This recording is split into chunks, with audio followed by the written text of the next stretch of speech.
This is just a sample of the audiobook. To get the complete audiobook, access the link posted in the first comment. As a test pilot, Wally Schirra knows that almost every space mission from the mid-1960s until the present day has relied on one thing: the ability of two spacecraft to find each other in orbit.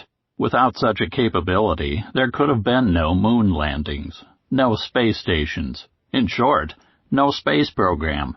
Schirra, who piloted the key spacecraft in the first-ever orbital rendezvous, knows how vital that task, the centerpiece of the Gemini 6 mission, was to any future plans, and he was thrilled to be assigned to it. The mathematics needed for such meetings in orbit are complex, but were in fact the easier part of the attempted feat. Perfecting the engineering and piloting capabilities would prove much harder.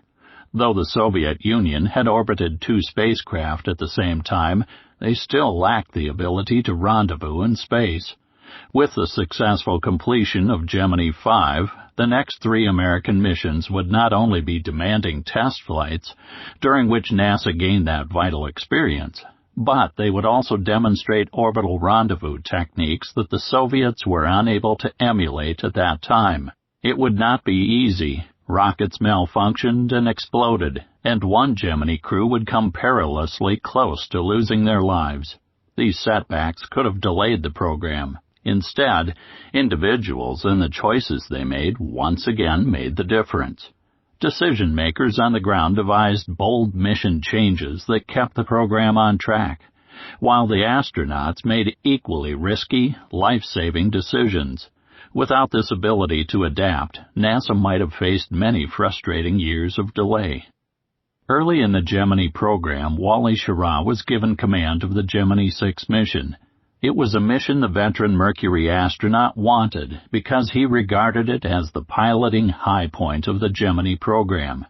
Gemini 6's original mission was to rendezvous with a separately launched, unmanned Agena, the upper stage of an unmanned Atlas rocket, and then dock with the specially designed conical docking collar mounted on it. After conducting attitude control tests while docked, Gemini 6 was to undock and return home. It would be a short, busy flight, and an interesting challenge for a couple of experienced test pilots. Joining Schirra and the crew was Tom Stafford, a rookie from the second group of astronauts and one of the more outstanding pilots in an already elite group. The crew worked hard at becoming rendezvous experts, training in a variety of complex mathematical approaches to a target.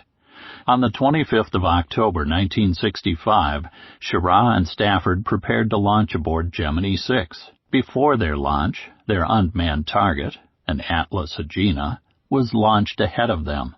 Although it had never been used before as part of a manned mission, the Agena was considered very reliable, having flown frequently and successfully since 1959. Schirra and Stafford were already strapped into their Gemini spacecraft when the Agena lifted off, just a few launch pads away from theirs. The Agena countdown had been flawless, and all looked good for the first 6 minutes of flight. When the Agena had separated from its booster, the vehicle began to wobble and then exploded into 5 large pieces. Mission controllers tried to work out what had gone wrong with the usually reliable rocket. There was little telemetry that could give a clue as to what had gone awry, and they could only speculate on how long it would be until they were ready to try again. While some were dwelling on what had caused the explosion, others were already thinking about ways to rebound from this upset. An obvious thought was to replace Gemini 6 with the next Gemini spacecraft and fly that mission instead. There was no rendezvous planned for the Gemini 7 mission.